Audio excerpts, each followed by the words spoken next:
Hello everyone. इस video में हम लोग डिस्कस करेंगे टॉल ब्रोज ऑटोमोटिव कंपोनेंट्स के स्टॉक के बारे में। यहाँ पे हम लोग शाउट आउट देना चाहेंगे भोग विलास 279 जी को। एक्चुअली इनका यही नाम लिखा है प्रोफाइल में। इन्होंने इस स्टॉक के बारे में रिक्वेस्ट किया था। तो भोग विलास जी, अगर आप ये वीडियो देख रहे हैं तो कमेंट्स में बता दीजिएगा कि आपका एक्चुअल नाम क्या है। हम आपको बाद में किसी और वीडियो में शाउट आउट दे देंगे। ये हमारे auto ancillary stock analysis series का सेकंड वीडियो है। इससे पहले हम लोग सोना BLW का रिव्यू कर चुके हैं। आप वो वीडियो आई बटन में क्लिक करके देख सकते हैं। हम हमारे चैनल में बहुत ही डिटेल में स्टॉक्स का IPOs का एनालिसिस करते हैं और हम जितना आसान भाषा में आपको एनालिसिस करके बताते हैं वो शायद ही आपको और किसी चैनल में देखने को मिले। इसीलिए हमारे चैनल को सब्सक्राइब करके रखें और बेल आइकन ज़रूर प्रेस कर दें ताकि आपसे कोई भी वीडियो मिस ना हो। तो चलिए शुरू करते हैं आज का वीडियो और पहले देख लेते हैं कि टॉल ब्रोज का बिजनेस मॉडल क्या है। तो टॉल ब्रोज मेनली मैन्युफैक्चर करती है गैस्केट्स एंड फोर्जिंग्स। गैस्केट्स में इनका 50% मार्केट शेयर है और इनके जो नियरेस्ट कंपटीटर है उनसे इनका मार्केट शेयर 3 टाइम्स है। मतलब गैस्केट्स मार्केट में ये बहुत ही स्ट्रॉन्ग कंपनी है। यहाँ पे लिखा है it is a market leader in 2 wheelers, agri and off loaders, heavy commercial vehicles and light commercial vehicle segment. अगर हम कंपनी का रेवेन्यू स्प्लिट देखें तो गैस्केट एंड हीट शील्ड से इनका 66% रेवेन्यू आता है और फोर्जिंग से 34% का। अगर हम सेगमेंट वाइज ब्रेकअप देखें तो 2 एंड 3 व्हीलर से 21%, पैसेंजर व्हीकल से 33%, heavy commercial vehicle and light commercial vehicle से 25%, एग्री एंड ऑफ लोडर से 11% और अदर से 10% रेवेन्यू आता है। और अगर हम देखें कि कौन सा टाइप के मार्केट से इनका कैसा रेवेन्यू आता है तो यहाँ पे हम देख सकते हैं कि OEM से इनका 62% रेवेन्यू आता है, एक्सपोर्ट से 25%, आफ्टर मार्केट से 3% एंड अदर से 10%। और अगर हम कंपनी के कुछ क्लाइंट्स के बारे में बात करें तो मारुति सुजुकी इंडिया से इनका 14% रेवेन्यू आता है, टाटा मोटर्स से 8%, Jaguar land rover, Bajaj auto और हीरो मोटोकॉर्प से इनका 7% रेवेन्यू आता है फ्रॉम ईच कंपनी। मतलब तीनों कंपनी मिला के 21% रेवेन्यू। और इसके अलावा भी इनके क्लाइंटेल में नाम है Tata Cummins, BMW, Dana Italia SRL, JCB और होंडा मोटरसाइकिल्स। तो कंपनी का क्लाइंटेल बहुत ही हाई क्लास है। एक स्मॉल कैप कंपनी होते हुए भी इस कंपनी के जो क्लाइंट्स हैं वो बहुत ही बड़े बड़े कंपनीज हैं। अभी अगर हम स्टॉक का फंडामेंटल्स देखें तो करंट प्राइस है 270 के आसपास, मार्केट कैप है 1669 करोड़, प्राइस टू अर्निंग है 21.6, रिटर्न ऑन कैपिटल एम्प्लॉयड है 19.2%, रिटर्न ऑन इक्विटी है 16.5%, डेट टू इक्विटी रेशियो है 0.19 और PEG रेशियो है 0.99। तो PEG रेशियो के हिसाब से कंपनी ऑलमोस्ट फेयरली वैल्यूड है। डेट कंपनी में बहुत ज़्यादा है नहीं। ROE और ROC कंपनी में ठीक ठाक है, बहुत ज़्यादा एक्स्ट्रॉर्डिनरी नहीं है। और स्टॉक भी वैसे तो रिजनेबल लग रहा है, बट अगर हम कंपनी का मीडियन PE देखें वो है 12.5। तो अपने मीडियन PE से कंपनी बहुत ही ज़्यादा ऊपर चल रही है। अभी अगर हम कंपनी का ग्रोथ देखें तो EPS ग्रोथ 3 साल में है 59.4%, 5 साल में है 21.8%, सेल्स ग्रोथ 3 साल में है 18.9% और 5 साल में है 10.5%। तो 5 साल में सेल्स ग्रोथ बहुत बढ़िया नहीं है, 3 साल में फिर भी अच्छा है।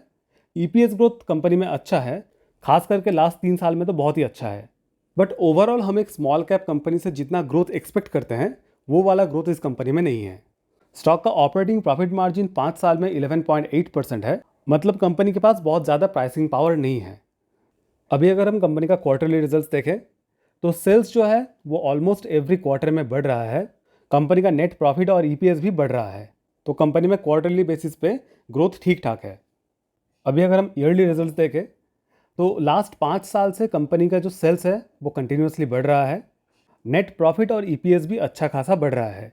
और इसके साथ जो कंपनी का ऑपरेटिंग प्रॉफिट मार्जिन है जो एक टाइम पे 9% हो गया था वो अभी 15% पे है। तो यहाँ पे भी हमको एक ठीक ठाक ग्रोथ देखने के लिए मिल रहा है। अभी अगर हम कंपनी का कंपाउंडेड ग्रोथ देखें तो सेल्स ग्रोथ 10 साल में 7% है, प्रॉफिट ग्रोथ 15% है, स्टॉक प्राइस CAGR 38% है, 5 साल में सेल्स ग्रोथ 10% है, प्रॉफिट ग्रोथ 22% है एंड स्टॉक प्राइस CAGR 46% है। 3 साल में सेल्स ग्रोथ 19% है, प्रॉफिट ग्रोथ 59% है एंड स्टॉक प्राइस CAGR 87% है। ट्रेलिंग 12 मंथ्स में सेल्स ग्रोथ 21% है, प्रॉफिट ग्रोथ 50% है एंड स्टॉक प्राइस CAGR 219% है। तो हिस्टोरिकली हम देख सकते हैं कि जो स्टॉक प्राइस है वो अपने सेल्स और प्रॉफिट ग्रोथ को आउट परफॉर्म करती आ रही है। तो जब तक कंपनी में ग्रोथ चल रहा है तब तक तो ठीक है, बट अगर कभी कंपनी के ग्रोथ में कोई प्रॉब्लम आया तो स्टॉक प्राइस में उसका इफेक्ट पड़ सकता है। तो अगर आप इस स्टॉक में इन्वेस्टेड है तो थोड़ा विजिलेंट रहिएगा। अभी अगर हम शेयर होल्डिंग पैटर्न देखें तो प्रमोटर्स का स्टेक 58.42% है, एफआईएस का स्टेक 0.01% है, डीआईएस का स्टेक 0.05% है और पब्लिक का स्टेक 41.51% है। तो एफआईएस एंड डीआईएस का बहुत ज़्यादा स्टेक कंपनी में है नहीं, पब्लिक तो घुसी पड़ी है कंपनी में, बहुत ही ज़्यादा स्टेक है पब्लिक का। एक फन फैक्ट बता दें कि कंपनी के पब्लिक शेयर होल्डर्स में आपको मॉडर्न टाइम के दो बहुत ही पॉपुलर इन्वेस्टर्स दिख जाएंगे, एक है विजय केडिया जी और एक है डॉली खन्ना जी। और इसके अलावा कंपनी के जो नंबर ऑफ शेयर होल्डर्स हैं वो लास्ट 3 साल में ऑलमोस्ट ट्रिपल हो चुके हैं। अभी अगर हम कंपनी का टेक्निकल चार्ट देखें तो वीकली टाइम फ्रेम में हमको एक वेज पैटर्न बनता हुआ दिख सकता है, जिसका टारगेट निकल के आ रहा है ऑलमोस्ट 130 रुपीज़। फॉर एग्जाम्पल, अगर मान लीजिए स्टॉक प्राइस ऊपर की तरफ ब्रेकआउट देती है अराउंड 300 रुपीज़, तो स्टॉक प्राइस जो है वो ऑलमोस्ट 430 रुपीज़ तक जा सकती है। बट स्टॉक ने ब्रेकआउट नहीं दिया है तो ये पैटर्न के हिसाब से अभी कोई ट्रेड मत ले लीजिएगा।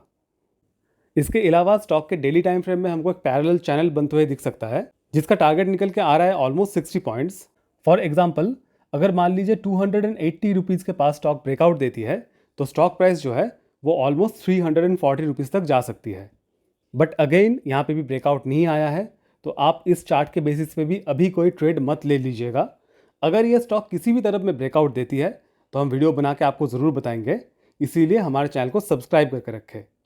अगर हमको टेक्निकल्स के हिसाब से स्टॉक में ट्रेड करना है तो एक स्ट्रैटेजी ये हो सकता है कि मान लीजिए जब स्टॉक प्राइस थोड़ा नीचे आएगा अपने बॉटम ट्रेंड लाइन के पास और यहाँ से अगर सपोर्ट लेके थोड़ा ऊपर की तरफ जाना स्टार्ट करता है तो हम वहाँ पे एक पोजीशन ले सकते हैं।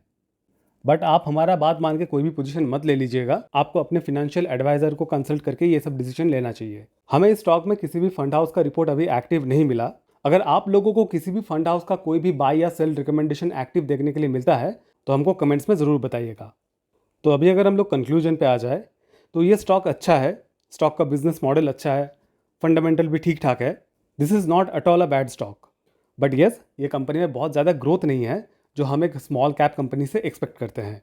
तो अगर आप हमसे पूछेंगे कि स्टॉक में क्या करना चाहिए, हम हमारा एग्जाम्पल देकर बताना चाहेंगे कि अगर हम इस स्टॉक में इन्वेस्टेड होते, डजेंट मैटर प्रॉफिट में होते या लॉस में होते, हम इस स्टॉक को होल्ड करते और क्लोजली मॉनिटर करते।